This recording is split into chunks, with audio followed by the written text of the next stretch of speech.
The following is a local resident producer's program. The program content is the sole responsibility of the producer and does not necessarily reflect the views or policies of CATV2, Oshkosh Community Media Services, the City of Oshkosh, or Time Warner Cable.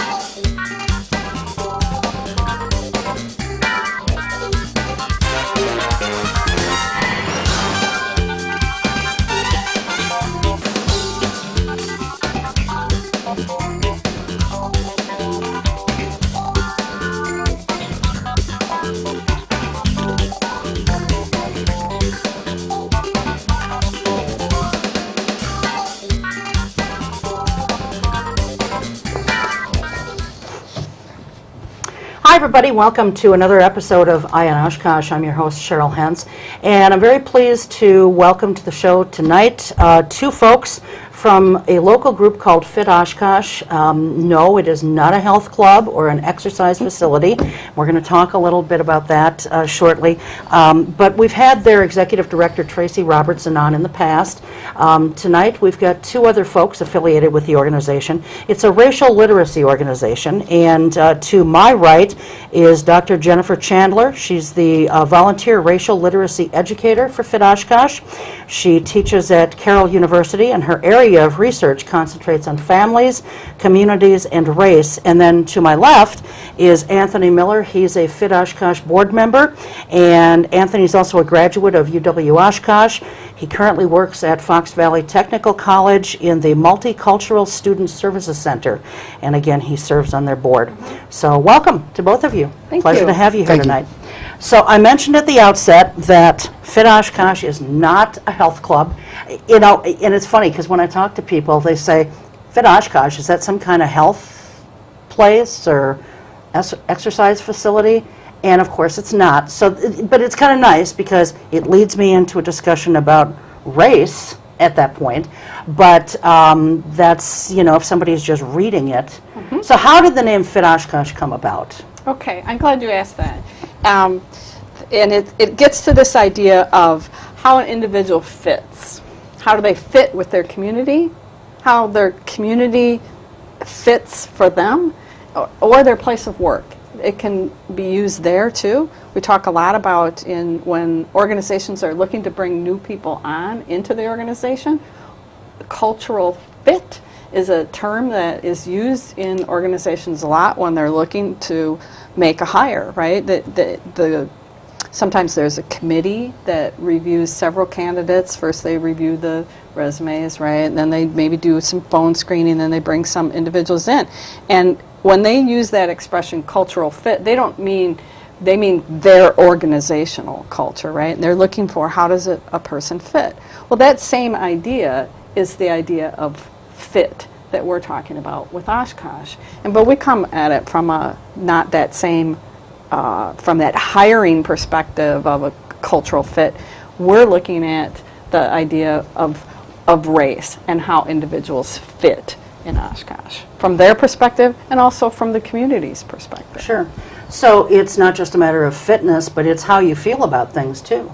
Absolutely, because that's a big part of the emotional component of how people respond in situations. Plays a big role in what data points that people pay attention to and then use to either defend a position or push a position or open their minds to a different position. Where people are at emotionally certainly plays into that. Yeah, and you know, I'm just thinking back to like school. You know, there's always somebody or a few people in class who maybe they come from a poorer family, or maybe they're not as smart, if you will. They're a little slower in their learning processes or whatever, and they don't feel quite like they fit in with everybody else.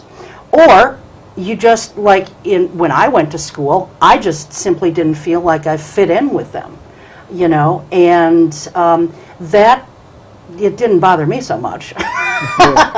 But for some people, if you don't feel like you're fitting in, that can really be, you know, I mean, that affects how you feel about yourself even at some point. And so it's really important that we feel like we're fitting in.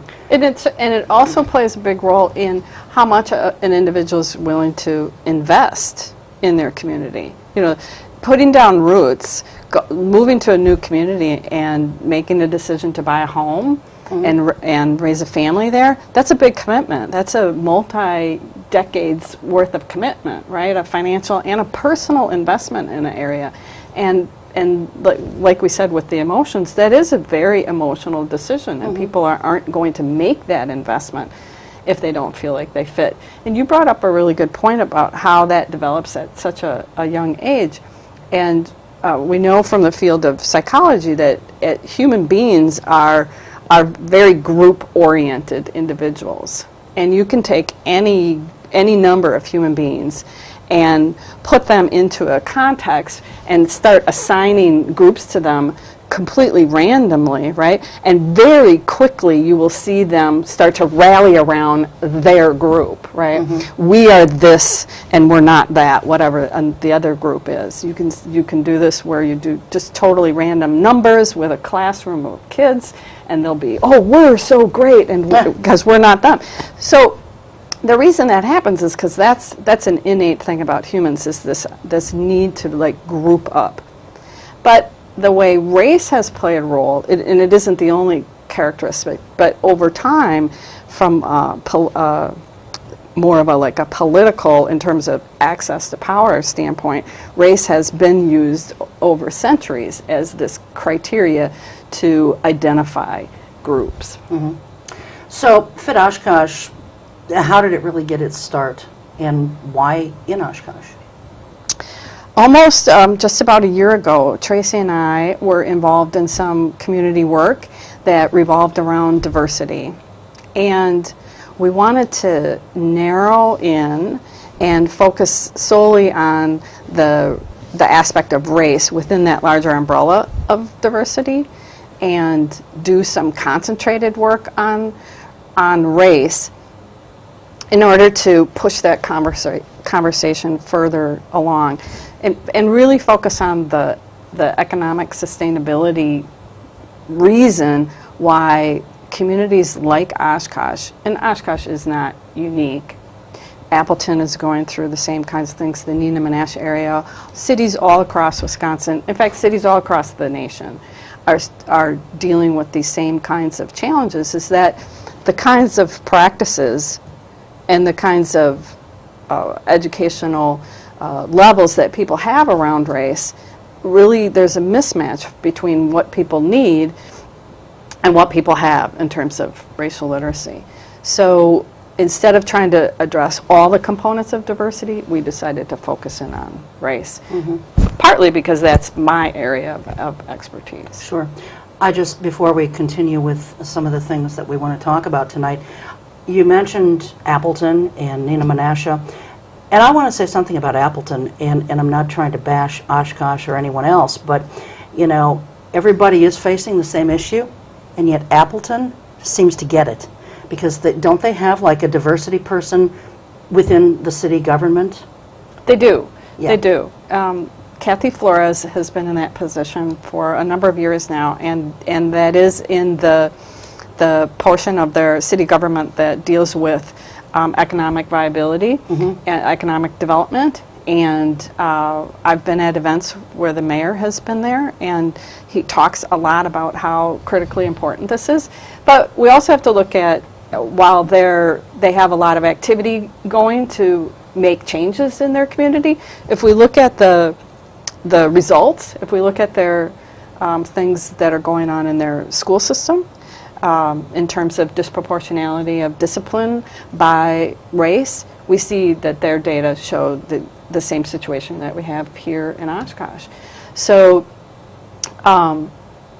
that is one of the areas where it's difficult to tackle, and I think that's going back to the idea of emotion. It's where a lot of emotion comes up for people, because there's this idea of morality around the topic of race, where people feel like if as an organization or a community we aren't doing this or we are doing that, that might shed a light on us that indicates that we're not good people in this community. And that's one thing that's really important for us at Fit Oshkosh, is that's not what we're about. This isn't a moral judgment. This isn't an evaluation of people, whether they're being good or not, or whether they're being politically correct or not. The focus really is around what kinds of skill sets do people in communities need to thrive in the 21st century. Okay. Let's, I want to come over to you, Anthony, because, you know, you are on the board. Can you explain to us a little bit about what Fit Oshkosh's mission is, or what their vision is, if you will? I would have to say it's about educating people for racial literacy so that they're more accepting of diversity and being more inclusive. When I was asked to be on the board, that was the thing that stuck out to me when I initially met with Jennifer and Tracy. And it's more about trying to make sure that people are looked at as individuals versus as groups. A lot of times minority groups are looked at as groups first. The majority population is, in my opinion, the only group that has the privilege of being looked at as individuals first. Okay. So treating people and viewing them and what they have to offer in a colorblind way, if you will. And I know that we all can't be colorblind, because when I look at you, of course I see that you are black. I am white. Jennifer's white. But, so I can't be colorblind that way. But I always try to be colorblind in how I treat people who are different from me, no matter what the differences are. You know, whether they come from a different race, whether they come from a different socioeconomic status, whatever the case may be, whether they've got more money than me or they've got less money than me, you know, whatever the case may be, you try and treat people the way you would want to be treated, you know, by someone else. And so when I talk in terms of being colorblind, that's what I'm talking about. So viewing people as if there were no differences racially. Right. Okay. All right. Whew, got through that. Because I have to always explain now, ever since Tracy was on the first time, I have to explain what I mean by colorblind. Well, and that, I'm glad you brought that up, and if I can. Sure, yeah, go ahead. When we do that, so this is the challenge that gets set up when we do that.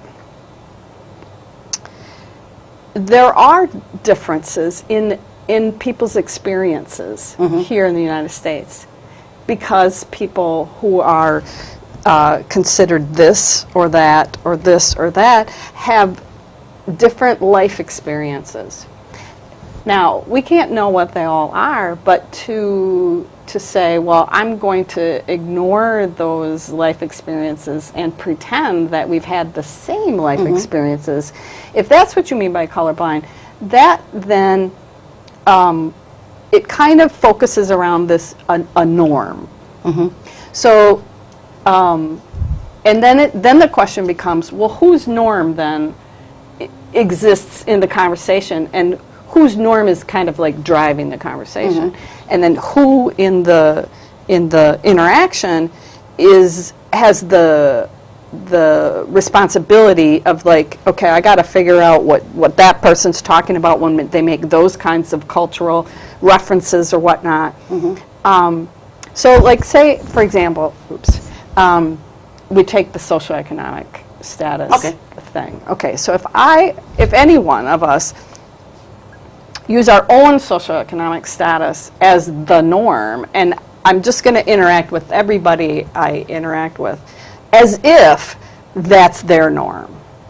So then that would mean, okay, if my son has some friends at school, and I might make assumptions about what their parents, what those families do, what kinds of vacations they have, if they have vacations. I might make assumptions about what kinds of homes they have. I might make lots of assumptions, and then invite them or not invite them. And so all my interactions then are based on my idea of what the norm is, and I'm applying that norm to them. And I'm just assuming that that's what their life is like, without acknowledging that their lives might be the difference between my life from a socioeconomic status and theirs. There could be drastic differences between them. Mm-hmm. And so that's where we get into a real challenging area when it comes to race, is what set of life experiences are we considering to be the norm for the interaction? Now, those interactions could be like conversation like this. It could be an interaction at the public library. It could be interactions amongst people at an event. It could be interactions amongst people at work, at school, all over. It's what is looked at as the norm. Mm-hmm. And so the work that we do at Fit Oshkosh is to help people see that frequently what that set of norm experience is based on white, heterosexual, Christian, able-bodied, middle class sets of experiences, and how limiting that is when we use that for the norm and then apply that to everybody. So if colorblind is an approach that says, okay, we're just going to have that as the norm, and we'll just apply that to everybody and interact and talk with people and from the set of norms that only includes that small set, that's what's not being inclusive. Does that make sense? Well, it does. But can't you be colorblind and, like, okay, I'm meeting Anthony for the first time tonight, which, in fact, we are meeting for the first time. Okay, so we recognize that we're different colors, so we're not colorblind from that standpoint, but I don't treat him with anything less than the same respect that I would require someone treat me with. And yet, as I get to know him, I ask about his background and that kind of thing. I don't just assume that he came because he's well-spoken, that he came from the same kind of socioeconomic background that I came from. Right. Right. Okay. Right. I mean, so maybe, you know, when you were just talking right there, it made me think of another phrase. Maybe the term can be color respect. We can show each other color respect. okay. I'm going to write that down. And maybe that's something that'll work, because it kind of points to this idea that there's work to be done.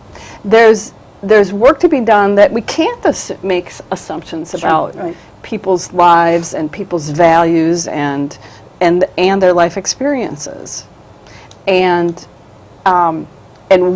what responsibilities do I have going into situations to educate myself ahead of time. And this whole idea about educating oneself ahead of time is what we're all about with Fit Oshkosh. So we don't take the approach that we can educate people like, okay, now, when you go into a room or a situation with all of these kind of people, you know, we don't give you 20 bullet points of how to interact with these kind of people. Or not to do's. Right. We don't give people lists of do this, don't do that, or say this, don't say that. Because that approach, and there are in some areas that has been a very comfortable approach for some people in some organizations in the past to stay within the boundary lines of legal requirements and also politically correctness requirements, that has been the approach, to simplify things, to make things easier. Just come up with a list of do's and don'ts and whatnot. But this transition period that we're in right now, the country's in, you know, within the next, 15 years, the number of the percentage of white individuals in the United States will drop below 50%. So within the next 15 years, we're talking about some transitions and some shifts and some fluctuations that none of us we can't predict it. No one can predict. It's a kind of social set of changes that has never happened in the United States before. So there's no like oh, this is what's gonna happen. This isn't what's gonna happen. All kinds of things are gonna happen. And for me, what that points to is that the responsibility for all of us to go into situations understanding that there's more work for us to do. And instead of looking for those shortcuts, those do's and don'ts lists of shortcuts, we need to go this way and say, oh, there's more work I need to do to understand how all of this works. Not what's this group like, what that group's like, but how does this whole thing of race, in terms of systemic oppression and all that, how does all of that work? Where did it come from in the United States? How did we get to where we're at now? And how do I fit into that as an individual? Do I have a role in systemic racial oppression? What is that? Yeah. And before we get into some of that, who else, how many people are on your board of directors? Right now there's 5 individuals, and then also with Tracy, who's the executive director, on the board. So the board members are Karen Bowen, who's been a longtime Oshkosh resident, Tony Palmieri, who's a professor at the UWO, Anthony here, and Razia Riffit is also a board member. Okay. And I think most people would recognize Tony Palmieri from, he was a co-host on this show for about 2.5 years, I think. He's also had his own show for, I can't even tell you how long. He's, he writes a column for The Scene. He's got a blog, so I think most people know Tony. And I think most people would probably recognize Karen Bowen's name also, because she's a longtime school board member. Yep. Been off a few years now, but she served for a number of years on the Oshkosh Area School District's Board of Education. So, yep. So good. And Tracy, like I said, has been a guest on this show before and will continue to be in the future. Okay, so now that we've covered some of the basics, although we started getting into some kind of heavy stuff, what is race? What is racial literacy? Okay. Can we put slide 1? Sure. We've got a slide here on what race is. There it is. Okay, excellent. Thanks. So the first thing I want to talk about is to say that what race is not. And race is not a set of biological or physical traits of individuals. And this sometimes comes as a surprise to people. So like, what do you mean race is not biological? Can't we tell what race people are by how they look? And so that can sometimes be a framework or an understanding challenge for some people. And race really is it's the social meaning that is applied to how people look. Okay. That's what race is. All right. So the race so then we get into like, well, what are the race categories? Because there would be nothing called race if you didn't have the race categories, right? And the racial categories that a society develops changes over time, and it's the people who are in power in a society that decide what those categories are going to be. And they're always in a state of flux. Here in the United States, the current racial designations that are used for the U.S. Census are not the same ones that are used on other forms. But even for the U.S. Census, if you looked over time of the racial categories that were listed, those have changed over time. And they will continue to change. Okay. All right. Is there anything else on that particular slide? Oh, just to explain that last bullet, what that really gets to is to say that those race categories, those formal, official race categories, those don't always reflect what the experiences that people are having on a day-to-day basis. Those categories are not fully reflective of what people's experiences actually are. Okay, all right.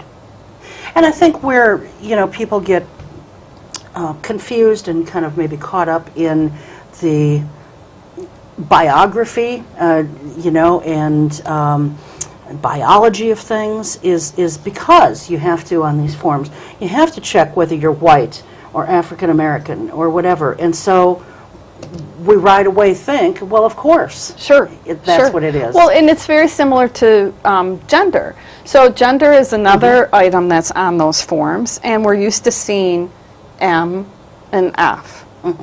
Right? For decades and decades and decades, those were the only choices. And now lots of forms are reflecting the way people actually live their lives. Those are not the only choices.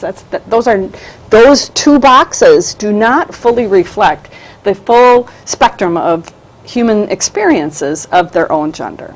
And we know that gender expression is different than the biological gender of an individual, right? And so that box on those forms is asking for people's gender expression. Some people would argue, no, it's asking what their biology actually is. And so there are some parallels to that in terms of how that self-identification, because just like gender expression, race is always a self-identified piece of information, not something that gets assigned to a person. Okay. So then, so I'm sure some viewers are still trying to figure out exactly what race is then, since we now know what it isn't. But now I'm going to throw even more into the mix here. So what is racial literacy then? So, and this idea of what race is kind of like at the ground floor of racial literacy. And racial literacy is the ability and the ability to do this and the actual act of doing it, to talk about race in an authentic way. And so an individual who is just learning what race is would, instead of, so here's somebody who would have a really low racial literacy and no desire to increase the racial literacy, would say, no, that's not right, it's not a social thing, it is this biological thing, you measure the melanin in somebody's skin and that's it, that's how you know what race they are. Well, that wouldn't actually work, for one thing. But that would be somebody who has a low racial literacy, like I said, and no desire to increase that. So racial literacy is just really kind of like a learning level. You could think of it like math literacy or electricity literacy. Like, how much do I know about electricity? I know AC, DC, I know you plug your plug, you know. Okay, but if you were to get an electrician in here, right, their electricity literacy would be much higher than mine, right? Should be, right? Right. And it would give me a massive headache just trying to think about it.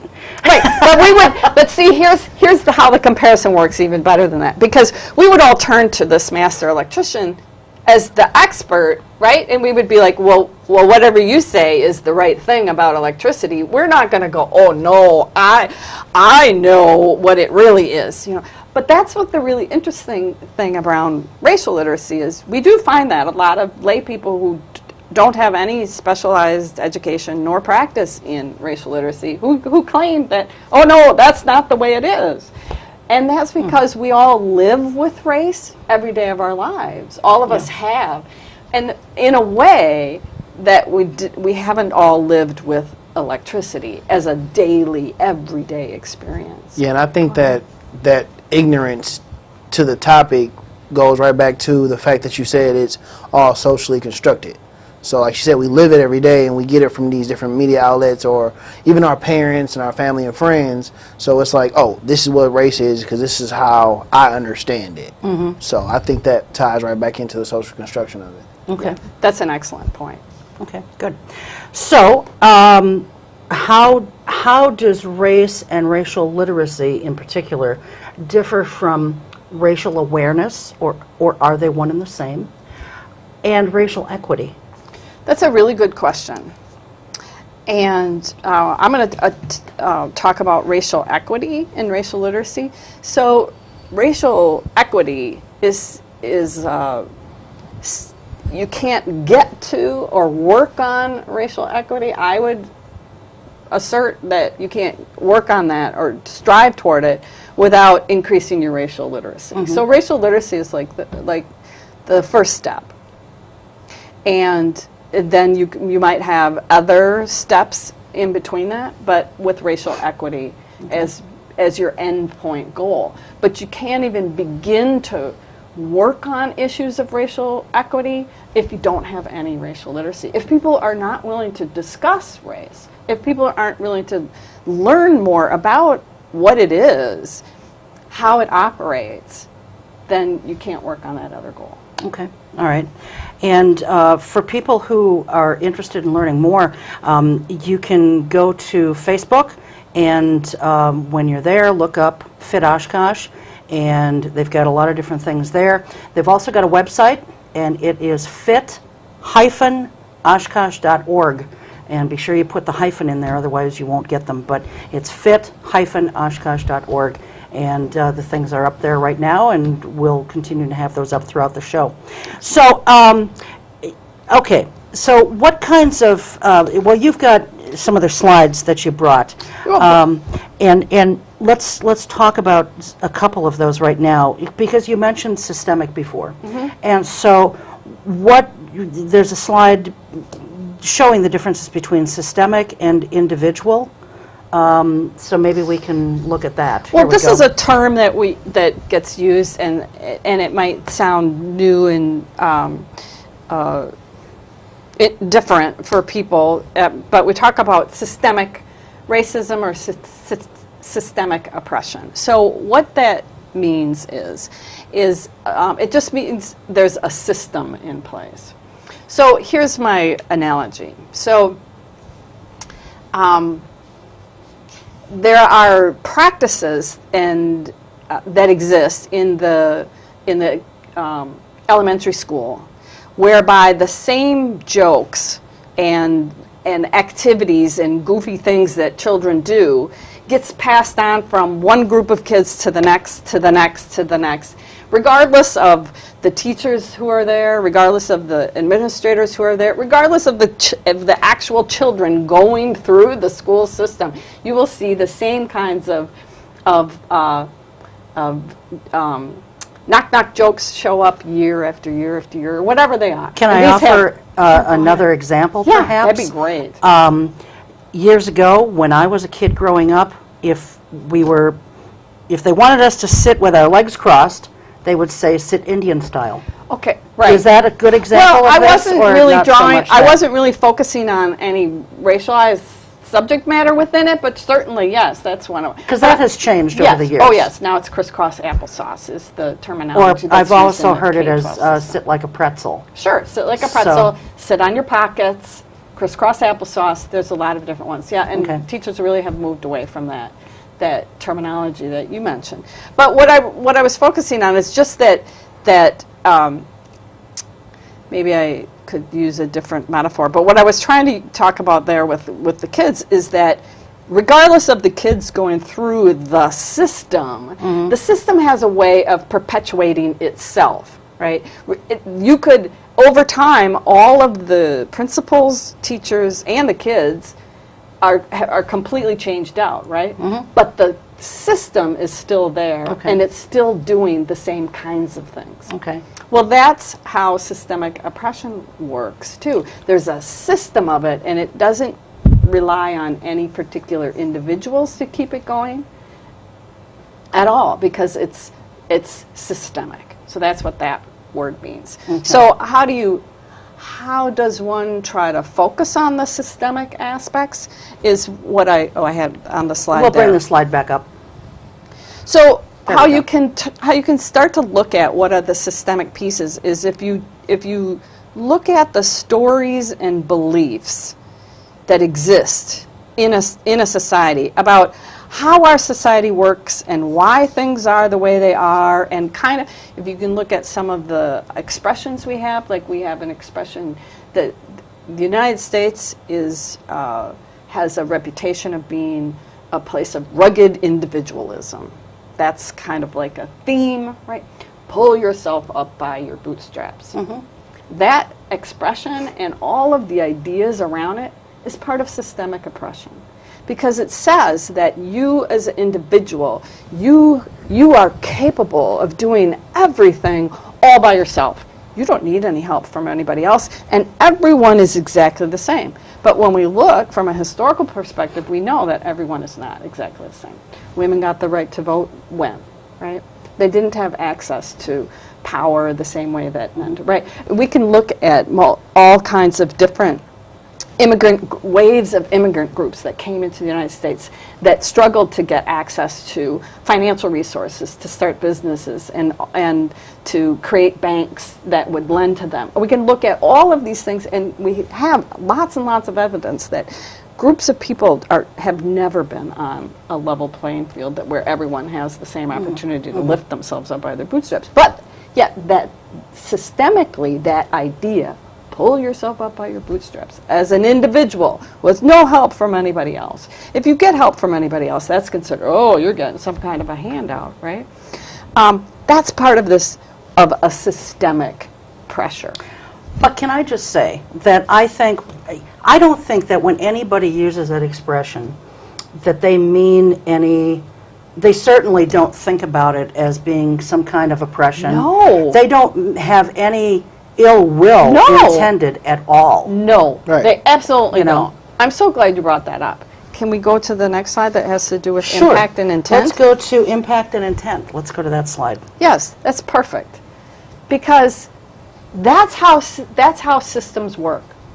It doesn't, there's no, remember Lex Luthor in the Superman movies? He was up there in that control tower in the mountain, and he was, he had the weather machine that was doing this, right? He was going to control the world, right? That's not how oppression works. There are no individuals who are like, oh, I'm out to, that's not the engine. That's not the primary engine of oppression. The primary engine of oppression is, this is just how things are. Mm-hmm. Yeah. And we're all just doing, this is how things are. And that's how the oppression perpetuates itself. So if we take this idea of the difference between impact and intent, so no one has this evil, terrible intent.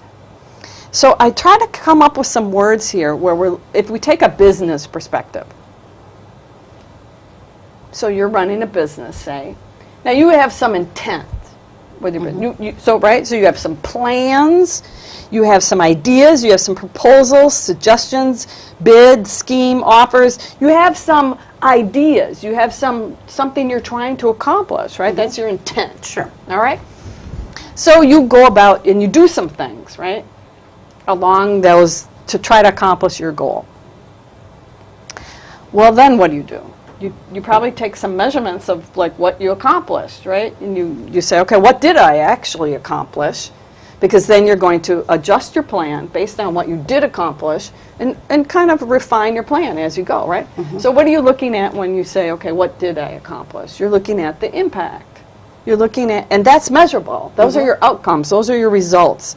That's where the value is. Okay.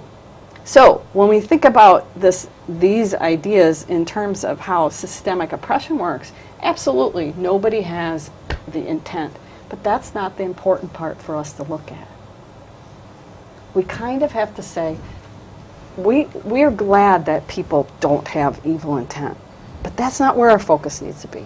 Our focus needs to go like this, and our focus needs to be on the impact. We need to measure the impact of this systemic oppression. Where no one has evil intent, we have to kind of say, that doesn't matter. Because what's important is for us to measure the impact. But do you think that people are, if I say to, well, I wouldn't say it to you because now I know how you feel, but if I were to say to someone that so-and-so pulled themselves up by their bootstraps and, they're back on the right track now, they have their act together, they whatever. Mm-hmm.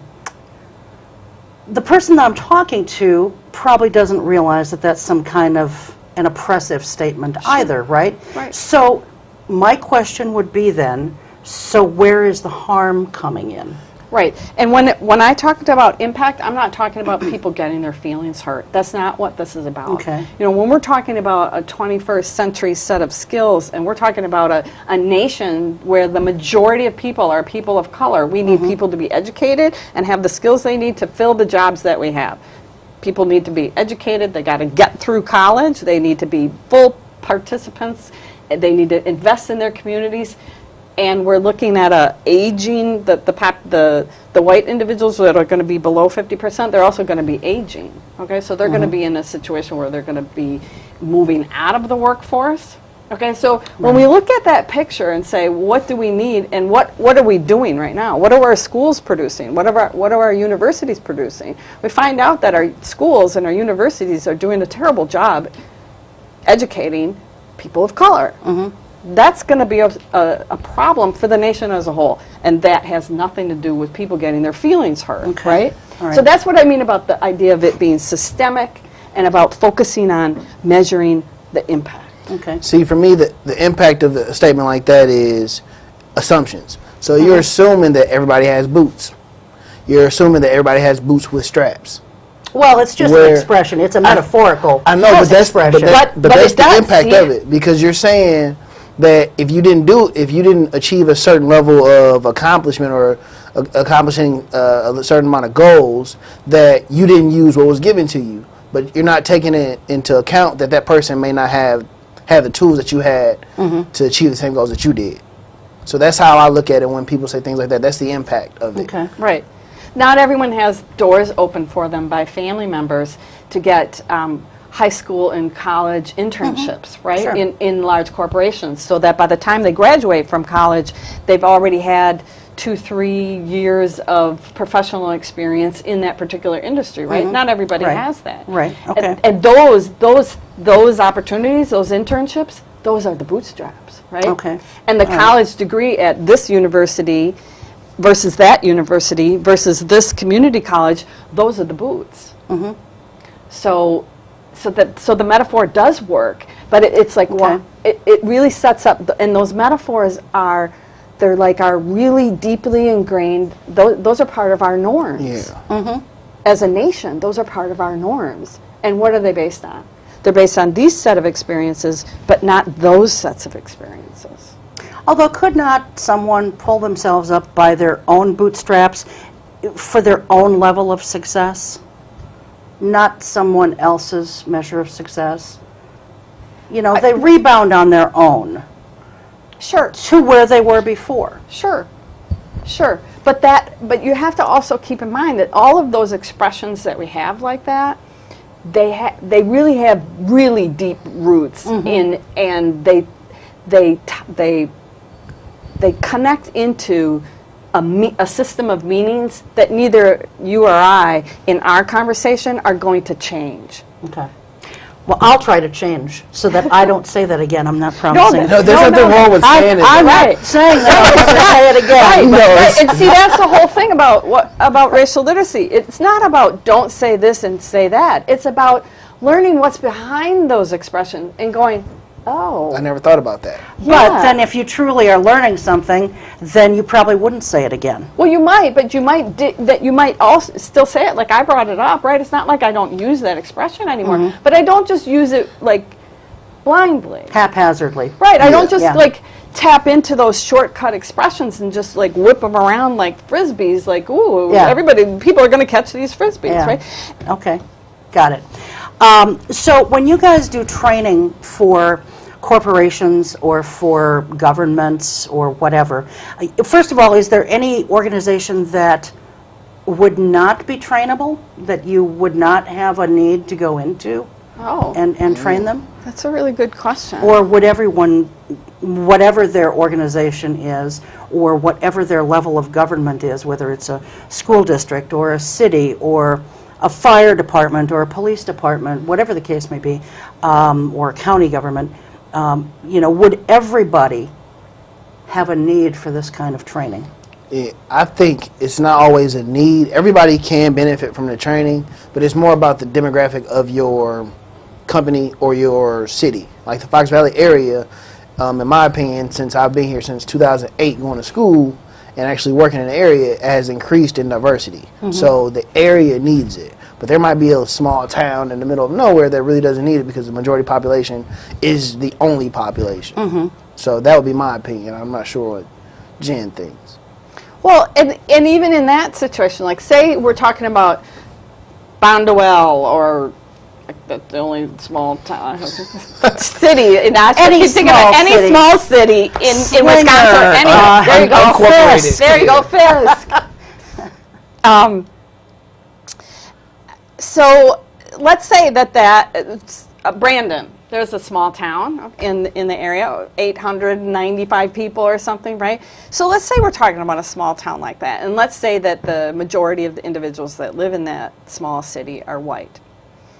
Now, I would say they are in just as much need for racial literacy as any other community, and this is partly why, because without getting that racial literacy, either in their K-12 or additionally through their church, through their community involvement in some organization, because those individuals are probably not going to live in that city all their lives.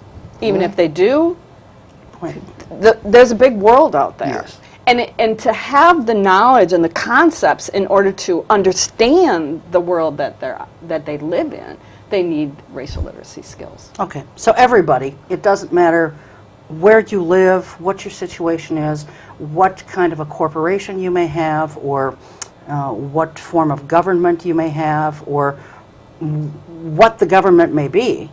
Right. Everybody has Right, a need and- for and racial regardless- literacy and racial training, racial literacy training. And regardless of your political leanings, the full spectrum. Okay. All right. Let's see. I know we're probably starting to run short on time, but what kinds of training have you done for local organizations? Like, who have you trained for? We've done workshops with the Boys and Girls Club staff. We've done workshops with the Winnebago County Literacy Council staff. We've done workshops with the Oshkosh Police Department.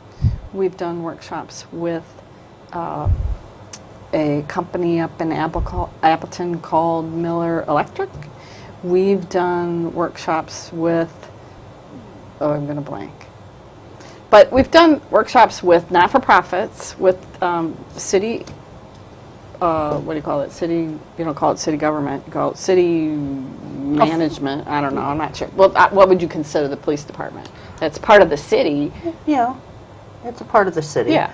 But it's also its own entity, I think. It is. You know. So there's city, not-for-profits, and for-profit organizations. And you've done things for churches. Yes. And, you know, the Yes. thing is, because you've come into my church on a couple of different occasions, you know, the thing is, they can tailor the presentation. It's not like they have some canned presentation that's used every single place they go, no matter what the place is. They will tailor it for your specific organization or the specific setting that you're in. And we that's mandatory.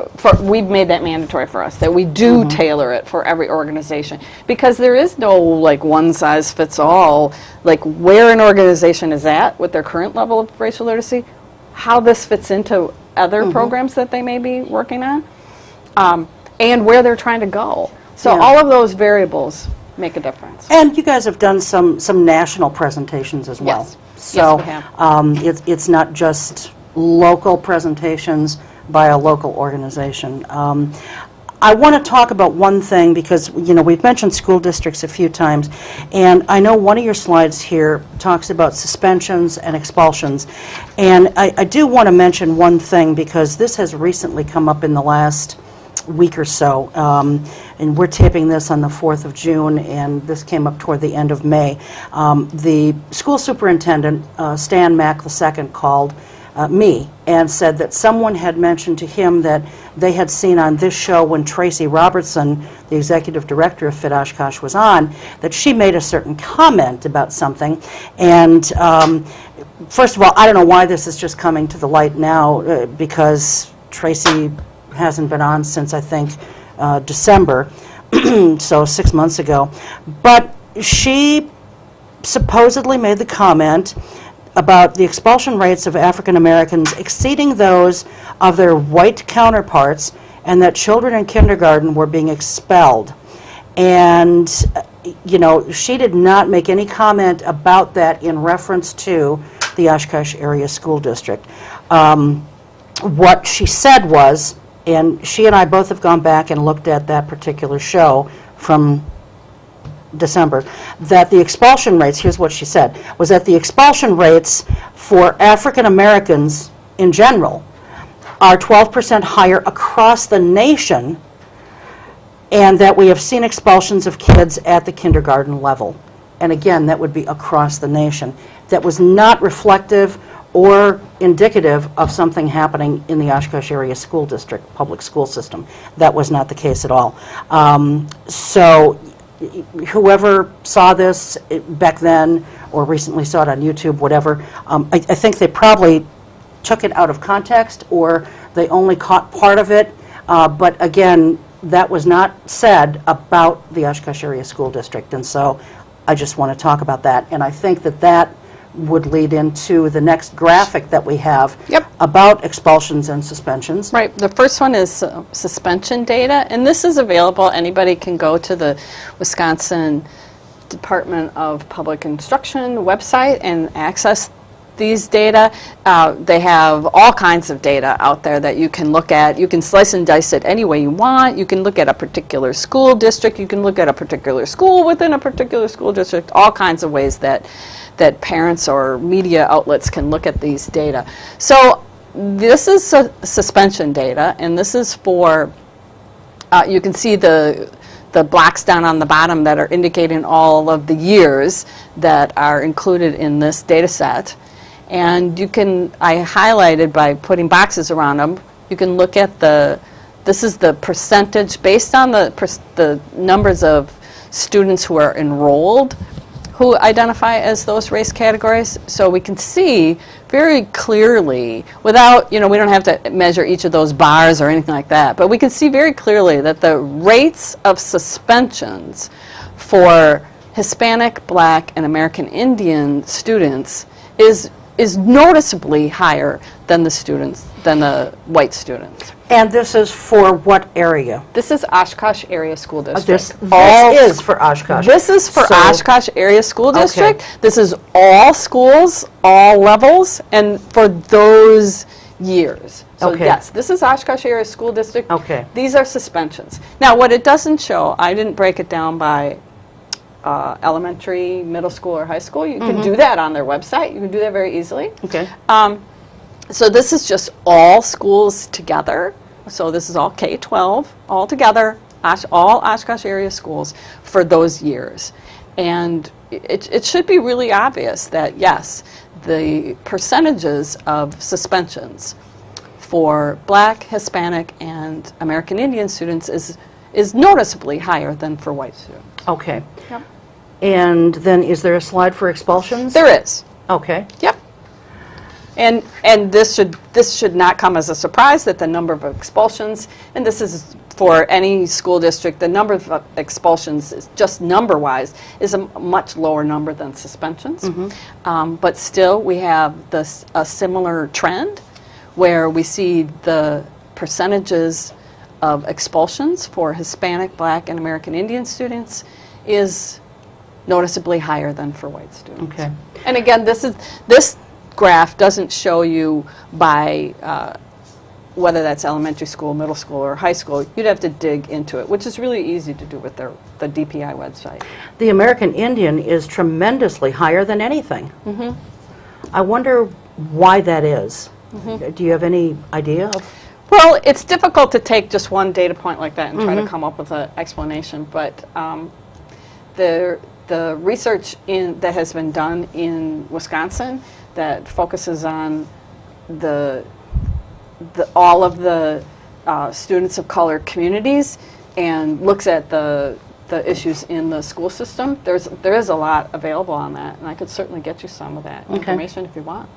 Yeah, or people can kind of drill down into some of that themselves as well.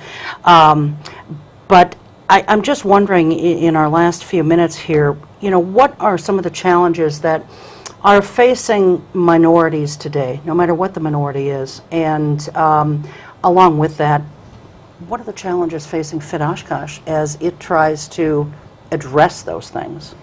I know that's a loaded question with only about 2 or 3 minutes left, but Right. And the way you phrased it, I thought it kind of landed on me in a particular way. Because our focus in Fit Oshkosh is to not talk about and classify like these are the problems or challenges that minority groups face. We don't take that approach. Our approach is to help people learn about how the systemic race-based oppression works, because the particular challenges or problems that that system of oppression will create will be different in each locality and at different points in time. It can produce very different kinds of challenges or problems. You see what I mean? right. But overall, I mean, when we have a country that, and we've all seen the things in the media these days, where police seem to be, you know, under attack for attacking and killing African American boys, men, what have you. And some are getting off, some are not. We don't know all the particulars involved in each of these situations, but it just points out to me that in the 50 years that we've come since Selma, we haven't really come so far in some ways. And that is a huge challenge for, I think, any minority, not just African American. But does that make your job in Fit Oshkosh more difficult and more challenging? Well, I would say that what you said, I don't think that what you described makes life more challenging for minorities. I think that makes life more challenging for all of us. Okay. I know it does for me.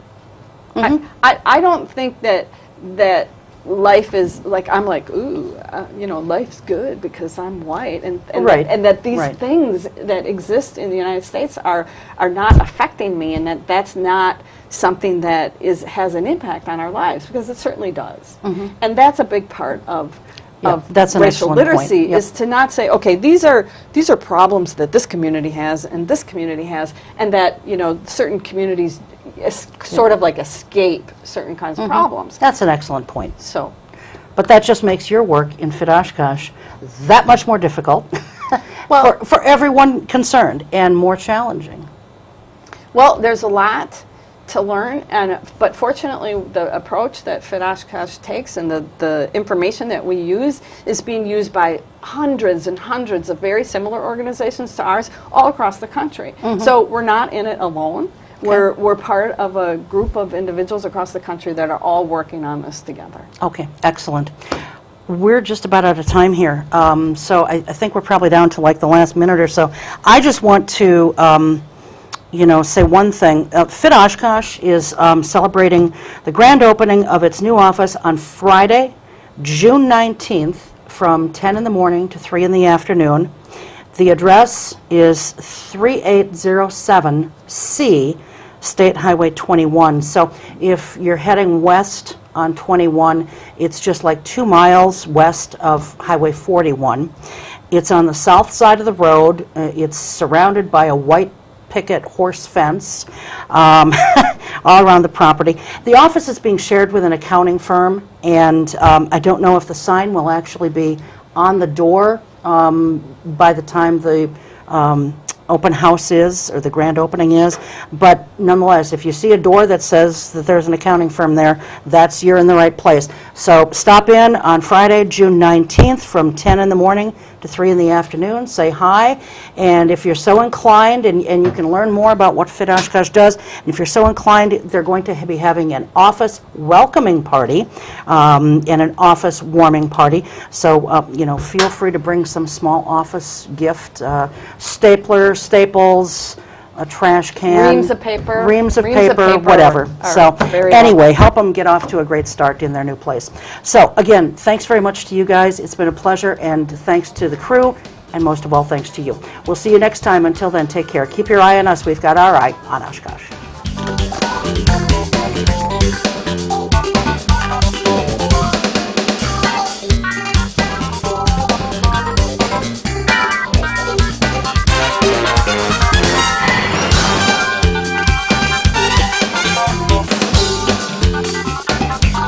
Thank you.